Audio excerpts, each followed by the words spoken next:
आज हम स्टार्ट करने जा रहे हैं फ्रेगमेंटेशन, किण्वन विधि। देखिए, इससे पहले अपन ने ग्लाइकोलाइसिस पढ़ा था। ग्लाइकोलाइसिस एक ऐसी फिनोमिना है, देखो हमने डिटेल में पढ़ा था, कितनी एटीपी मिलती है वो भी पढ़ लिया था अपन ने। ये एक ऐसी फिनोमिना है, ऑक्सीजन दो तो भी करेगी और ऑक्सीजन नहीं दे रहे हो तो भी करेगी, सिंपल। अब किण्वन पढ़ने वाले आज, और ये है कि इसे ऑक्सीजन नहीं चाहिए अपनी इस क्रियाविधि को करने के लिए। आई रिपीट, इसे ऑक्सीजन नहीं चाहिए अपनी किण्वन विधि के लिए। देखो सिंपल है, देखो मैं लाइन टू लाइन नहीं पढ़ने वाली अभी, मैं लाइन टू लाइन नहीं पढ़ने वाली, मैं ये पूरा चार्ट में ही बताऊंगी। देखो लाइन टू लाइन पढ़ने का नहीं पढ़ने का एक और रीज़न है कि ये जो आपके ये जो चार्ट है ना, ये डायग्राम्स, ये सब चीज़ें, ये हर ईयर अपडेट हो रही है, ये हर ईयर अपडेट हो रही है अच्छे से। तो मैं चाहती हूँ कि आप प्रायोरिटी दें चार्ट्स को, डायग्राम्स को, क्योंकि वो चेंज हो रहे हैं, ठीक है। ये चीज़ तो वैसी की वैसी ही है, ये थ्योरी तो वैसी की वैसी मिलेगी, बट ये एडवांस मिल रहा है आपको। यहाँ पे ये जो कंटेंट है वो लेटेस्ट है, लेटेस्ट। चलो स्टार्ट करते हैं। सबसे पहले ग्लूकोज का पाथवे एज्यूम करो। Glucose, glucose 6 phosphate, fructose 6 phosphate, fructose 1,6 by phosphate, याद आ रहा है? फिर ग्लिसरेडियाहाइड बनता है। फिर उसके बाद में देखो एक एनर्जी का मॉलिक्यूल यहाँ पे मिल गया अपन को, मतलब NADH plus H plus energy मिल गई। उसके बाद 3-फॉस्फोग्लिसरिक अम्ल, ये मैं ग्लूकोज का ही पाथवे बता रही हूँ, मैं कुछ अलग किण्वन वाला नहीं बता रही, मैं बस किण्वन में ये बता रही हूँ कि ये पाथवे भी रन हो रहा है। क्यों? क्योंकि इसे ऑक्सीजन नहीं चाहिए, इसलिए ये किण्वन विधि भी ग्लाइकोलाइसिस वाला परफॉर्म होगा यहाँ पे भी। फिर यहाँ से बनेगा फॉस्फोइनोल पायरुविक एसिड। अब देखो ये जो पायरुविक अम्ल बना, ये देखो ये जो पायरुविक अम्ल बना ना, इससे लैक्टिक अम्ल भी बनेगा। अपन को एक एनर्जी खोनी पड़ेगी तो लैक्टिक अम्ल बनेगा। ये बताऊँ कब होता है? जो इंसान एथलीट है या फिर मस्कुलर एक्सरसाइज करता है, फिजिकल एक्सरसाइज करता है, अपनी मांसपेशियों पे बहुत जोर डालता है, ठीक है, तो उस दौरान ये लैक्टिक एसिड बनता है। अब किण्वन विधि इस स्टेप के बाद होती है, पायरुविक से बनता है इथेनॉल, अपना अल्कोहल, CO2 भी मिल जाएगा इसके अंदर अपन को। ऊपर से क्या होगा, एक एनर्जी देनी पड़ेगी, मतलब यहाँ पे जितनी एनर्जी अपन को आई ना, यहाँ पे चली गई। क्यों? क्योंकि अपन बॉडी एक्सरसाइज कर रहे हैं, मसल्स की एक्सरसाइज हो रही है, तो एनर्जी जाएगी क्यों जाएगी। तो उस फेज में क्या होगा कि पायरुविक अम्ल से बन जाएगा लैक्टिक अम्ल। और दूसरी तरफ अगर अपन को फ्रेगमेंटेशन वाली प्रोसेस करनी है तो ये तो पूरी की पूरी फॉलो होगी, और साथ में पायरुविक अम्ल से क्या बना दोगे तुम, इथेनॉल, एक एनर्जी खो के। इससे आपको NAD प्लस भी मिलेगा, आपको अल्कोहल भी मिलेगा और आपको ग्लूकोज भी मिलेगा। और ये किसके द्वारा की जा रही है, ईस्ट। चलिए ये पाथवे हो गया है। अभी जो मैंने पढ़ाया है वही इसमें है कि किण्वन में यीस्ट द्वारा ग्लूकोज का एनॉक्सी परिस्थितियों में अपूर्ण ऑक्सीकरण होता है। हाँ जी बिल्कुल। इसमें हमें क्या मिलेगा, पायरुविक अम्ल मिलेगा, देखो मिला। कार्बन डाइऑक्साइड मिलेगी, हाँ जी मिला। इथेनॉल मिला, हाँ जी मिला, ठीक है। एंजाइम पायरुविक अम्ल डी कार्बोक्सिलेज एवं अल्कोहल डिहाइड्रोजिनेज एवं इस प्रक्रिया को उत्प्रेरित करता है। देखो ये जो पायरुविक अम्ल जो हमें मिला ना, इसे CO2 इतना इजी तो बनेगा नहीं, अल्कोहल इतना इजी तो बनेगा नहीं, कोई ना कोई तो एंजाइम चाहिए होगा ना, यहाँ पे कोई तो एंजाइम यूज हुआ होगा इधर। तो CO2 को बनाने के लिए डी कार्बोक्सिलेज, ये मतलब CO2 निकाल रहा है, जो निकाल देता है ना, निकाल देता है, उसे बोलते हैं डी कार्बोक्सिलेज, निकाल दिया ये एंजाइम। और अल्कोहल के कौन सा, डिहाइड्रोजिनेज। ये लो साहब, हो गया। नेक्स्ट, दूसरे जीव जैसे कुछ बैक्टीरिया पायरुविक अम्ल से लैक्टिक अम्ल का निर्माण करते हैं। देखो पायरुविक से लैक्टिक, इन्होंने लिखा है कुछ जीव। नेक्स्ट, प्राणी की मतलब कुछ जीव जो है ना पायरुविक से लैक्टिक अम्ल भी बनाते हैं। प्राणी की मांसपेशियों की कोशिकाओं में शारीरिक अभ्यास के दौरान, पता चल गया, बॉडी मस्कुलर एक्टिविटी कर रहे हो, जिम कर रहे हो, एथलीट हो, ठीक है, तब भी क्या होगा, उस वक्त दौरान जिस वक्त आप एक्सरसाइज कर रहे हो, ये सब चीज़ें प्रैक्टिस कर रहे हो, उस वक्त बॉडी में क्या होगा, O2 की कमी हो जाएगी। O2 की कमी की वजह से क्या होगा, तो पायरुविक अम्ल लैक्टिक डिहाइड्रोजिनेज द्वारा लैक्टिक अम्ल में अपचित हो जाता है। अब समझ गए, इसके लिए भी कौन सा आया, डिहाइड्रोजिनेज। इसके लिए कौन सा आया था, डिहाइड्रोजिनेज। इसके लिए decarboxylase. Is it clear guys? ये मैंने आपको किण्वन पढ़ा दिया है। यहाँ पे एनर्जी जा ही रही है भाई, किण्वन है, यहाँ पे एनर्जी जा ही रही है, बनेगी तो नहीं। तो ये हो गया आपका किण्वन विधि। अब आ जाओ ऑक्सीश्वसन पे। अब अपन पढ़ने वाले हैं TCA साइकिल या क्रैब या सिट्रिक, येलो सा ये नाम है। ये कहाँ होगी, ये माइटोकॉन्ड्रिया में होगी। एक बार बता दूं, हमने जब ग्लाइकोलाइसिस पढ़ा था अभी, मैंने क्या बोला था, ऑक्सीजन दो तो ठीक है, ऑक्सीजन नहीं दो तो ठीक है। फिर मैंने बताया था कि फ्रेगमेंटेशन, किण्वन विधि, फ्रेगमेंटेशन, इसे मैंने बोला था कि मैंने ऑक्सीजन नहीं दी थी और बिना ऑक्सीजन के मैंने अल्कोहल यानी कि इथेनॉल CO2 बनाया था। ओके जी, अब मैं सिर्फ और सिर्फ ले रही हूँ TCA साइकिल, ये इसको ऑक्सीजन की ज़रूरत है।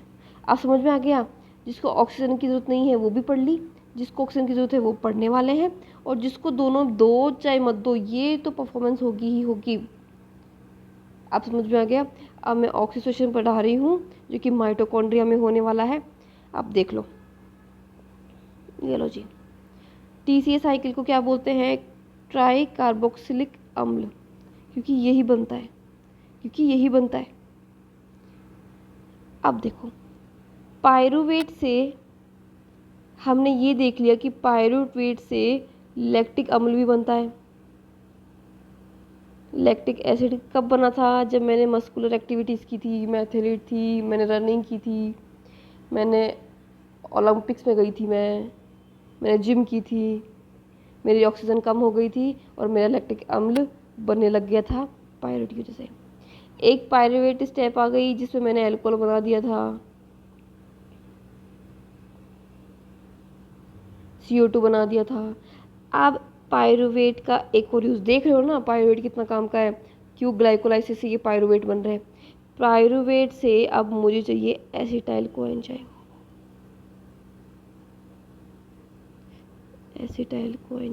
ये चाहिए मेरे को। तो ये आसान तो है ही नहीं साहब, ये आसान है ही नहीं।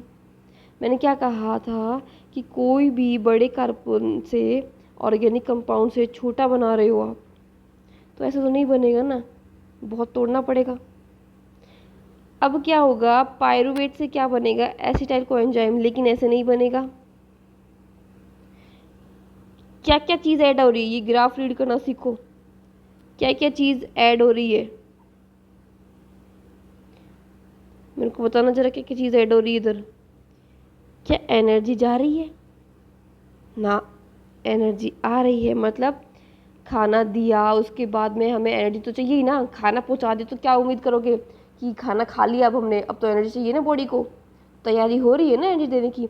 अब देखो, जो ये जो साइकिल दी हुई है ना सिट्रिक अम्ल वाली आपकी सिलेबस में, NCERT में, उसमें बस वो स्टेप ही लिख रखी है जो एनर्जी दे रही हैं बस, और बीच की बाकी की जो एक दो स्टेप थी वो खा गए,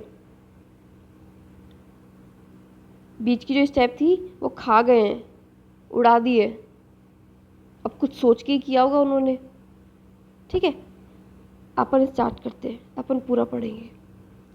पायरुवेट से बनेगा एसिटाइल कोएंजाइम, पर मुझे मिल क्या रहा है यहाँ पे, मुझे एनर्जी मिल रही कि नहीं मिल रही, मुझे मिल गई एनर्जी, आई एम हैप्पी। कैसा साइन बन गया ये?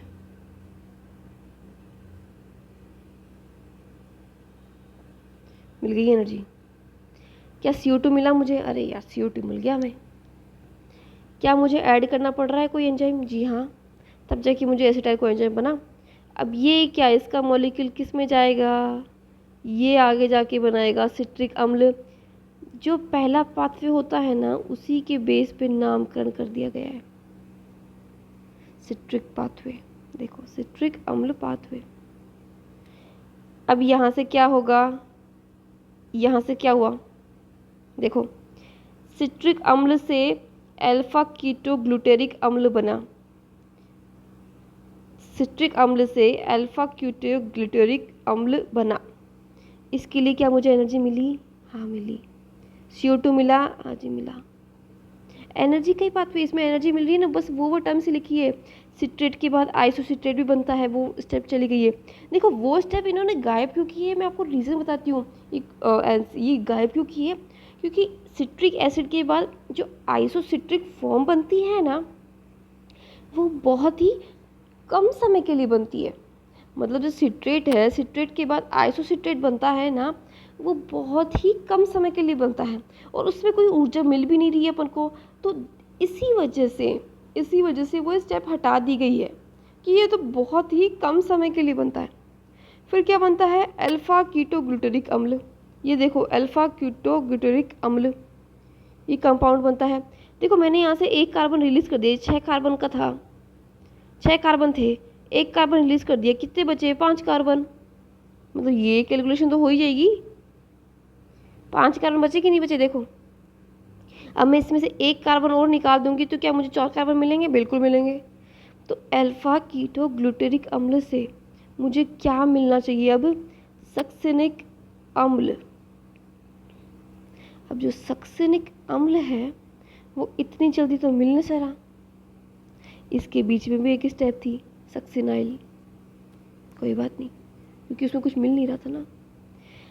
अल्फा कीटो ग्लूटेरिक से सक्सेनिक अम्ल मिलेगा तो मुझे इसमें क्या मिलेगा? मुझे CO2 मिल रहा है, हाँ जी मिल रहा है। एनर्जी मिल रही है, हाँ जी मिल रही है। यहाँ पे एनर्जी मिल रही है, हाँ जी मिल रही है, लेकिन GT की फॉर्म में। देखो, चाहे GTP लिख दो, चाहे ATP लिख दो, ठीक सुनो मेरी बात, चाहे GTP लिख दो, चाहे ATP लिख दो, चाहे इसे NADH लिख दो, चाहे इसे FADH लिख दो, ये बेटा एनर्जी ही है। ये एनर्जी की फॉर्म ही है। सबसे पुरानी फॉर्म ये है थ्रू आउट दी इवोल्यूशन। सबसे पुरानी ये है, उसके बाद ये बनी, फिर ये, फिर ये। क्योंकि याद है अपन ने एक चीज़ पढ़ी थी इवोल्यूशन में कि कितने सारे एक्सपेरिमेंट हुए थे, वो कितने सारे जार लेके रखे थे। ऑपेरॉन ने, हेल्डन ने, इन्होंने किया था कि हाँ इतना इलेक्ट्रिसिटी का वोट दिया था, फिर बाद में इतना पानी, फिर इतना मीथेन, नाइट्रोजन, उसके बाद में हमें लास्ट में जाके कुछ एक अमीनो अम्ल मिला था, कोई प्यूरिन नाम का कोई अमीनो अम्ल मिला था। बस बेटा वहीं से ATP बना था। तो स्टार्टिंग की जो एनर्जी है ना, स्टार्टिंग की एकदम एनर्जी ये ATP है। उसके बाद धीरे धीरे देखो molecular structure, cell organelle develop होंगे तो उसकी एनर्जी पाने की फॉर्म अलग अलग हो जाएगी। इसमें कंफ्यूज मत होना, क्यों रहा है ATP लो, NADH क्यों ले लिया? अरे बेटा, ATP बहुत ही प्राथमिक, बहुत ही प्राइमरी लेवल की ऊर्जा है। बॉडी इतनी एडवांस हो रही है तो तुम्हें क्या लग रहा है अपने मॉलिक्यूल्स भी वो पुराने ही रहेंगे क्या? वो एडवांस फॉर्म तो होंगे ना। एनर्जी क्या एक ही फॉर्म से लोगे क्या आप? क्या चाहते हो कि एनर्जी सिर्फ पानी से लेना चाहते हो क्या? तो उसी तरह ये एनर्जी क्या ATP से ही बनेगी क्या? और जैसे ATP से एनर्जी मिल रही है, बॉडी में और भी मॉलिक्यूल है भाई जो एनर्जी देंगे। पानी एनर्जी नहीं दे रहा, ग्लूकोज डी भी देता है, ग्लूकोज नहीं दे रहा, कार्बोहाइड्रेट भी देता है, विटामिन भी देता है, फैट भी देता है, ये सब एनर्जी देते हैं। ये सब के सब एनर्जी देते हैं। तो क्या सबके सब ATP को ही पकड़ेंगे क्या? नहीं ना, नहीं। NAD+ भी चाहिए, FAD+ भी चाहिए। क्यों? ताकि एनर्जी बनाएंगे ना ये NAD, आगे जाके क्या बनेंगे? NADH। ठीक है ना, एनर्जी के ये मॉलिक्यूल्स हैं, याद रखना ये चीज़। एनर्जी मिल गई। सक्सेनिक अम्ल से क्या बनेगा? मैलिक अम्ल। मौलिक नहीं होता, शायद मैलिक होता है ये ऐसे। इसमें क्या मिला? FAD से FADH2 मिला। मिला कि नहीं मिला? मिल गया भाई, मिल गया। ये भी एनर्जी का मॉलिक्यूल है, हमें एनर्जी मिल गई। मैलिक अम्ल से बनेगा, एक और स्टेप चली गई है यहाँ से बीच में, कोई बात नहीं। मैलिक अम्ल से बनेगा OAA ऑक्जेलो एसिटिक एसिड, इसमें भी हमें एनर्जी मिलेगी। देखो वो सारे पाथवे हटा दिए गए हैं जिनसे एनर्जी मिल रही थी, जिनसे एनर्जी मिल रही थी वो पाथवे तो रखे गए हैं, और जिनसे एनर्जी नहीं मिल रही है, जो बहुत कम टाइम के लिए बन रहे हैं, उनको हटा दिया गया है आपके NCERT में से। तो इस अकॉर्डिंग तो आपका TCA cycle complete, TCA cycle complete. चलो हम कैलकुलेट कर लेते हैं अब कितनी बनी। देखो पायरिक अम्ल था हमारे पास स्टार्टिंग में, जी सर था, इतने NAD मॉलिक्यूल का इस्तेमाल हुआ, इतने FAD का हुआ, NAD का हुआ, FAD का हुआ। देखो ना, काउंट कर लो, ये देखो, ये देखो,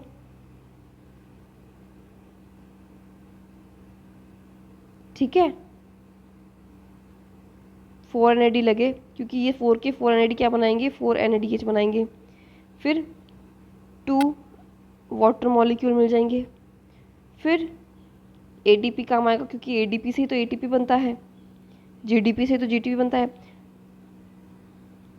ये कहाँ हो रहा है, मैट्रिक्स में हो रहा है, किसके, माइटोकॉन्ड्रिया के। अपन को 3 कार्बन डाइऑक्साइड के मॉलिक्यूल मिलेंगे, 4 NADH मिलेंगे। NADH के साथ वो था ना प्लस में फ्री, ये वही है, FADH2 मिलेंगे और ATP मिल गई। ये भी एनर्जी, यहाँ पे भी एनर्जी, यहाँ पे भी एनर्जी। तो क्या मिल गई क्या आपको एनर्जी? हाँ जी साहब, मिल गई। तो यहाँ पे ये हो गया आपका TCA साइकिल कंप्लीट। नेक्स्ट में हम ETC ट्रांसपोर्ट पढ़ लेंगे, ETC साइकिल पढ़ लेंगे। तब तक के लिए थैंक यू।